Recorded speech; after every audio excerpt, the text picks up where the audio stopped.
Wayanad Kalpetta sports ഹോസ്റ്റലിൽ വിദ്യാർത്ഥിനിയെ ആത്മഹത്യ ചെയ്ത നിലയിൽ കണ്ടെത്തിയ വാർത്തയാണ് ഇന്നത്തെ ആദ്യ ക്രൈം റിപ്പോർട്ട്. ഇരട്ടി സ്വദേശിനി രസനയെയാണ് തൂങ്ങി മരിച്ച നിലയിൽ കണ്ടെത്തിയത്. മൊബൈൽ ഫോൺ വാങ്ങിയതുമായി ബന്ധപ്പെട്ട പ്രശ്നങ്ങളാണ് ആത്മഹത്യയ്ക്ക് കാരണമായതെന്നാണ് സൂചനകൾ. വയനാട് സെൻട്രലൈസ്ഡ് സ്പോർട്സ് ഹോസ്റ്റലിലെ റസ്നയെ 11 മണിയോടുകൂടിയാണ് ഹോസ്റ്റലിനുള്ളിൽ മരിച്ച നിലയിൽ കണ്ടെത്തിയത്. കൽപ്പറ്റ SKMJ സ്കൂൾ 12ാം ക്ലാസ് വിദ്യാർത്ഥിനിയാണ്. കണ്ണൂർ തൊടുപുഴ കൊമ്പുക്കൽ ഷൈജുവിന്റെ മകളാണ്. ട്രിപ്പിൾ ജമ്പ് താരമായ റസ്ന രാവിലെ പരിശീലനത്തിനു ശേഷം നേരത്തെ ഹോസ്റ്റലിലെത്തിയിരുന്നു. അല്പം കഴിഞ്ഞെത്തിയ മറ്റൊരു അധ്യാപകനാണ് വാതിൽ അകത്തുനിന്ന് പൂട്ടിയതായി ശ്രദ്ധിച്ചത്. പിന്നിലെ ജനലിലൂടെ നോക്കിയപ്പോഴാണ് തൂങ്ങിക്കിടക്കുന്ന നിലയിൽ മൃതദേഹം കണ്ടത്. സംഭവത്തെക്കുറിച്ച് വോളിബോൾ അധ്യാപിക ഇങ്ങനെ പറയുന്നു. മൊബൈല് ഇവിടെ ആർക്കും മൊബൈൽ യൂസ് ചെയ്യാൻ പാടില്ല. ഹോസ്റ്റലിലെ കുട്ടികൾക്കാർക്ക് മൊബൈൽ യൂസ് ചെയ്യാൻ പാടില്ല. അപ്പോൾ ഇതിന് മുമ്പ് കക്ഷിയുടെ മൊബൈൽ ഉണ്ടായിരുന്നു. അപ്പോൾ ഇന്ന് അതിനെക്കുറിച്ച് നമ്മൾ ചോദിച്ചു, മൊബൈൽ മോൾക്ക് എങ്ങനെയാണ് കിട്ടിയ, വീട്ടുകാർക്ക് അറിയില്ല എന്ന് പറഞ്ഞു. അപ്പോൾ മൊബൈൽ എങ്ങനെ കിട്ടിയെന്ന് ചോദിച്ചപ്പോൾ ആൾ പറഞ്ഞു ഞാൻ പൈസ കൊടുത്ത് മേടിച്ചതാണെന്ന് പറഞ്ഞു. അത് കഴിഞ്ഞ് അങ്ങനെയൊക്കെ സംസാരിച്ചപ്പോൾ ഞങ്ങൾ ചോദിച്ചു വീട്ടുകാർ അറിയാണ്ട് എങ്ങനെയാണ് പൈസ കിട്ടണമെന്ന് ചോദിച്ചപ്പോൾ പറഞ്ഞു പൈസ കൂട്ടി വെച്ച് മേടിച്ചു എന്ന് പറഞ്ഞു. അത് കഴിഞ്ഞ് പിന്നെ ഞങ്ങൾ കൗൺസിലിൽ പോകാൻ വേണ്ടിയിട്ട് ഇങ്ങോട്ട് വന്നു കഴിഞ്ഞപ്പോൾ വന്നിട്ട് പറഞ്ഞു മിസ്സേ ഞാൻ കമ്മൽ കൊടുത്തിട്ടാണ് മൊബൈൽ മേടിച്ചത്. പിന്നെ വന്നു കഴിഞ്ഞിട്ട് ഞങ്ങൾ കൗൺസിലിൽ പോയിട്ട് ഒരു 10 മിനിറ്റ് അത് കഴിഞ്ഞപ്പോഴേക്കുമാണ് അങ്ങനൊരു ഇത് കേട്ടത്. സൗത്ത് സോൺ മത്സരങ്ങളിൽ 3ാം സ്ഥാനമടക്കം നേടിയിട്ടുണ്ട് റസ്ന. ഹോസ്റ്റലിൽ നടന്ന ദുരന്തം കൂട്ടുകാരെ അടക്കം ഞെട്ടിപ്പിച്ചിരിക്കുകയാണ്. സംഭവം സംബന്ധിച്ച് പോലീസ് അന്വേഷണവും ആരംഭിച്ചിട്ടുണ്ട്. News bureau, Wayanad.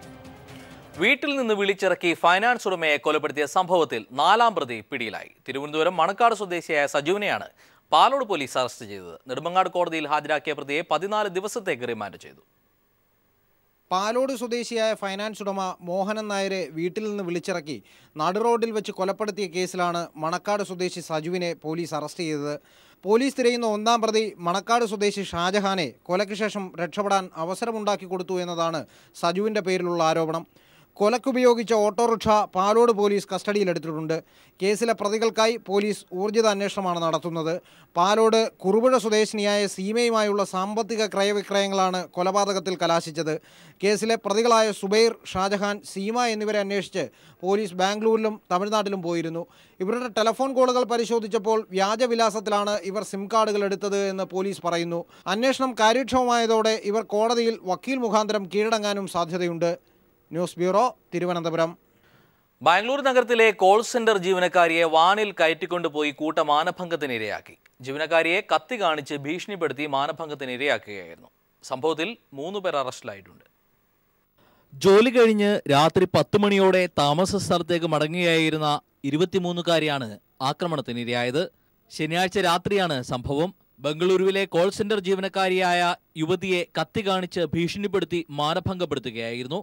സുഹൃത്തുക്കൾക്കൊപ്പം പാർട്ടിയിൽ പങ്കെടുത്ത ശേഷം മടങ്ങുകയായിരുന്ന യുവതിയെ വാഹനത്തിലെത്തിയ 2 യുവാക്കൾ ചേർന്ന് തട്ടിക്കൊണ്ടുപോയി പീഡനത്തിനിരയാക്കിയെന്നാണ് പരാതി. യുവതിയെ 3 കിലോമീറ്റർ അകലെയുള്ള കോറമാങ്കലിൽ എത്തിച്ച ശേഷമാണ് മാനഭംഗപ്പെടുത്തിയത്.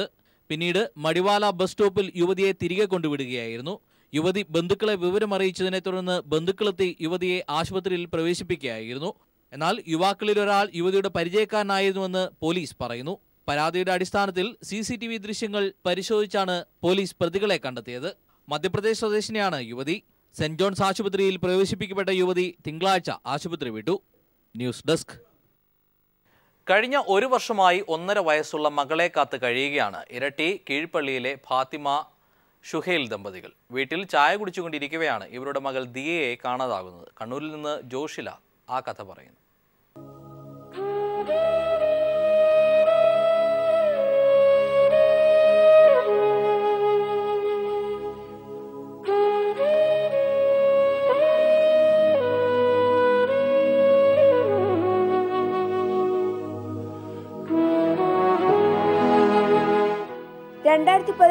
പെരുന്നാൾ കഴിഞ്ഞ് 2ാം ദിനമാണ് കീഴ്പള്ളിയിലെ ഫാത്തിമ ഷുഹൈൽ ദമ്പതികളുടെ മകൾ ദിയമോളെ നഷ്ടമായത്. രാവിലെ നല്ല മഴയുള്ള ദിവസം കുഞ്ഞിന് ചായ നൽകിയ ശേഷം പാത്രം അടുക്കളയിൽ വെച്ച് ഫാത്തിമ മടങ്ങി വരുമ്പോഴേക്കും കുഞ്ഞ് കസേരയിലില്ലായിരുന്നു. മൂത്ത മകൻ മുഹമ്മദ് സിയാനും ഫാത്തിമയുടെ രക്ഷിതാക്കളും തൊട്ടടുത്ത മുറിയിലുണ്ടായിരുന്നു. ദിയയുടെ ഉപ്പ ഷുഹൈൽ കുളിമുറിയിലായിരുന്നു. അന്നവളുടെ കുഞ്ഞുകാലുകൾ നന്നായി നിലത്തുറച്ചിരുന്നില്ല.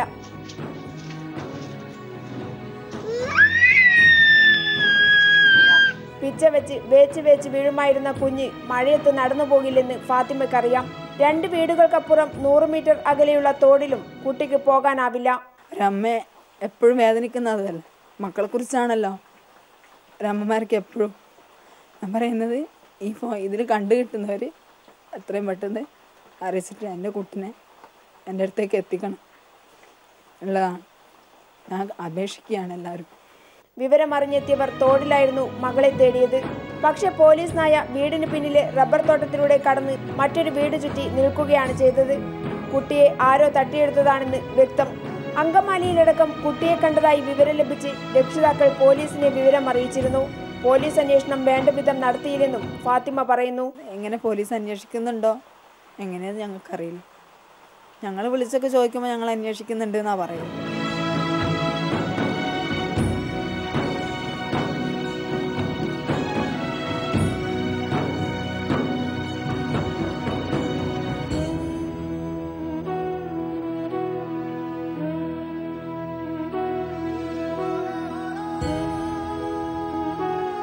കഴിഞ്ഞ 1.5 വർഷമായി ഫാത്തിമയും കുടുംബവും ദിയമോളെയും കാത്തിരിപ്പാണ്. ദിയമോളെ കണ്ടുകിട്ടുന്നവർ ഈ അമ്മയുടെ കൈകളിലേക്ക് ആ കുഞ്ഞിനെ ഏൽപ്പിക്കാൻ വേണ്ട സഹായങ്ങൾ ചെയ്യണമെന്നാണ് ഞങ്ങൾക്കും അപേക്ഷിക്കാനുള്ളത്. കീഴ്പള്ളിയിൽ നിന്നും ക്യാമറാമാൻ ജയൻ കല്യാശ്ശേരിക്കൊപ്പം PV ജോഷില. കാസർഗോഡ് ചെറുവത്തൂർ വിജയ ബാങ്ക് കവർച്ചാ സംഭവത്തിൽ ഒരാഴ്ചയ്ക്കുള്ളിൽ പ്രധാന പ്രതികളെല്ലാം പിടികൂടുകയും നഷ്ടപ്പെട്ട സ്വർണം പൂർണ്ണമായി വീണ്ടെടുക്കുകയും ചെയ്ത് ശ്രദ്ധേയ നേട്ടം കൈവരിച്ച പോലീസിന് കുള്ളു ബാങ്ക് കവർച്ചാ അന്വേഷണത്തിൽ ഈ നേട്ടം നിലനിർത്താനായില്ല. കുള്ളു ബാങ്ക് കവർച്ചയിൽ നഷ്ടപ്പെട്ട പകുതിയിലേറെ സ്വർണം ഇനിയും കണ്ടെത്താനായിട്ടുമില്ല. കേസന്വേഷണവും മന്ദഗതിയിലാണ്. സെപ്റ്റംബർ മാസത്തിൽ കാസർഗോഡ് ജില്ലയിൽ 2 ബാങ്കുകളാണ് കൊള്ളയടിക്കപ്പെട്ടത്. കുള്ളു സർവീസ് സഹകരണ ബാങ്കും ചെറുവത്തൂരിലെ വിജയ ബാങ്ക് ശാഖയും. ഏതാണ്ട് സമാന നിലയിലുള്ള നഷ്ടമാണ് 2 ബാങ്കുകൾക്കും ഉണ്ടായത്. കുള്ളു ബാങ്കിന് 21 കിലോ സ്വർണവും 4 ലക്ഷം രൂപയും നഷ്ടമായി. വിജയ ബാങ്കിൽ കൊള്ളയടിക്കപ്പെട്ടത് 3 ലക്ഷം രൂപയും 20 കിലോ സ്വർണവും. കുള്ളു ബാങ്കിൽ മുഖമൂടി സംഘം പട്ടാപകൽ നടത്തിയ കവർച്ചയുടെ മുഖ്യ സൂത്രധാരനെയും ഏതാനും സഹായികളെയും പിടികൂടാൻ പോലീസിന് സാധിച്ചുവെങ്കിലും 7.5 കിലോ സ്വർണം മാത്രമാണ് വീണ്ടെടുക്കാനായത്. ബാക്കി സ്വർണവുമായി മുങ്ങിയെന്ന് കരുതുന്ന പ്രധാന പ്രതികളിൽ ഒരാളെ ഇനിയും പിടികൂടാനായിട്ടില്ല. കേസന്വേഷണത്തിന് നേതൃത്വം നൽകിവന്ന കാസർഗോഡ് DYSP TP രഞ്ജിത്തിനെ ഇതിനിടെ സ്ഥലം മാറ്റുകയും ചെയ്തു. കേസന്വേഷണത്തിലെ വീഴ്ചകൾ ചൂണ്ടിക്കാട്ടിയാണ് പെട്ടെന്ന് സ്ഥലം മാറ്റിയതെന്നാണ് ആക്ഷേപം. കുള്ളു ബാങ്ക് കവർച്ചയുടെ അന്വേഷണത്തിൽ ഇപ്പോൾ കാര്യമായ പുരോഗതിയുമില്ല. എന്നാൽ ചെറുവത്തൂർ ബാങ്ക് കവർച്ചയിൽ പോലീസ് കാഴ്ചവെച്ച അന്വേഷണം ഏറെ പ്രശംസിക്കപ്പെട്ടു.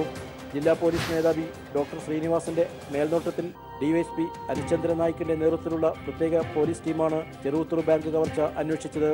ചെറുവത്തൂർ ബാങ്ക് കവർച്ചാ കേസന്വേഷണത്തിൽ നേടിയെടുക്കാനായ തുടക്കം കുള്ളു ബാങ്ക് കവർച്ചാ കേസന്വേഷണത്തിൽ നിലനിർത്തുവാൻ പോലീസിന് സാധിച്ചില്ല. ക്യാമറമാൻ ഷൈജു രാത്രിക്കൊപ്പം സണ്ണി ജോസഫ്. കുള്ളു ബാങ്ക് കവർച്ചാ കേസന്വേഷണം മന്ദഗതിയിലാണെങ്കിലും കാഞ്ഞങ്ങാട് ചെറുവത്തൂർ വിജയ ബാങ്കിൽ നിന്ന് 20 കിലോ സ്വർണവും 3 ലക്ഷം രൂപയും കവർച്ച ചെയ്ത കേസിൽ പ്രതികളെ പോലീസ് പിടികൂടിയത് ദിവസങ്ങൾക്കുള്ളിലാണ്. അന്വേഷണ സംഘത്തിന്റെ ക്രിയാത്മക പ്രവർത്തനങ്ങളും സൈബർ സെല്ലിന്റെ സഹായവുമാണ് കേസിൽ വഴിത്തിരിവുണ്ടാക്കിയത്.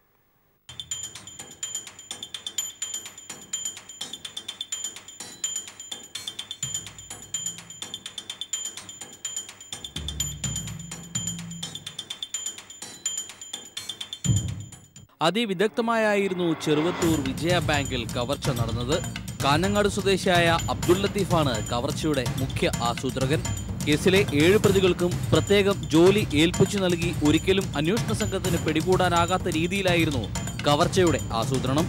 കഴിഞ്ഞ 26-ന് ബാങ്ക് കവർച്ച നടത്തുന്നതിന് ബാങ്ക് പ്രവർത്തിക്കുന്ന കെട്ടിടത്തിലെ താഴത്തെ നിലയിലാണ് 6 മുറികൾ വാടകയ്ക്കെടുത്തത്.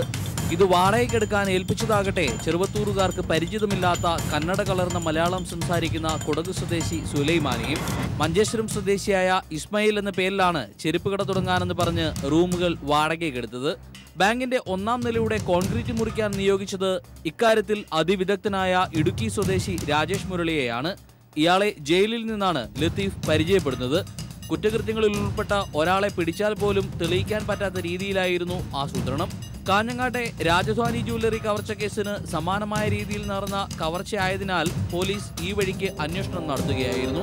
ഓട്ടോ ഡ്രൈവറായ അബ്ദുൽ ലത്തീഫ് മാസങ്ങളോളം നിരീക്ഷണം നടത്തിയ ശേഷമാണ് രാജധാനി ജ്വല്ലറിയിൽ കവർച്ച നടത്തിയത്.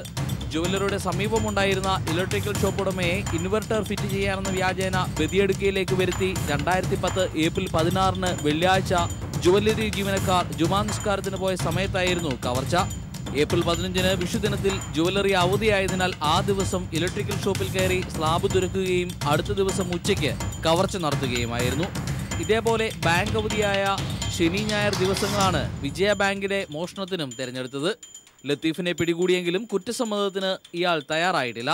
എന്നാൽ മുറി വാടകയ്ക്കെടുത്ത സുലൈമാനെ വിശദമായി ചോദ്യം ചെയ്തപ്പോഴാണ് കവർച്ചയെക്കുറിച്ച് അന്വേഷണ സംഘത്തിന് വിവരങ്ങൾ ലഭ്യമായത്. ഇയാൾ കോഴിക്കോട് ജില്ലയിലെ കൊടുവള്ളിയിൽ ഫെഡറൽ ബാങ്ക് പ്രവർത്തിക്കുന്ന കെട്ടിടത്തിന്റെ താഴത്തെ നില വാടകയ്ക്കെടുക്കാൻ ശ്രമിച്ചിരുന്നു. ഈ കെട്ടിടത്തിന്റെ ഉടമസ്ഥനെ വിളിച്ച ഫോൺ കോളാണ് അന്വേഷണത്തിന് വഴിത്തിരിവായത്. ചെറുവത്തൂർ ഫാർമേഴ്സ് സർവീസ് കോഓപ്പറേറ്റീവ് ബാങ്കിന്റെ CCTV ദൃശ്യങ്ങളും അന്വേഷണത്തിന് സഹായകരമായി. കേസന്വേഷണം വഴിതിരിച്ചുവിടാൻ ലത്തീഫ് ജാർഖണ്ഡ് സ്വദേശികളായ തൊഴിലാളികളെയും ഉപയോഗപ്പെടുത്തിയിരുന്നു. എന്നാൽ സൈബർ സെല്ലിന്റെയും മികച്ച ഉദ്യോഗസ്ഥരെ ഉൾപ്പെടുത്തിയുള്ള അന്വേഷണ സംഘത്തിന്റെ പ്രവർത്തനങ്ങളുമാണ് കവർച്ച നടന്ന് ഒരാഴ്ചയ്ക്കുള്ളിൽ തന്നെ പ്രതികളെ പിടികൂടാൻ സഹായകരമായത്. News desk.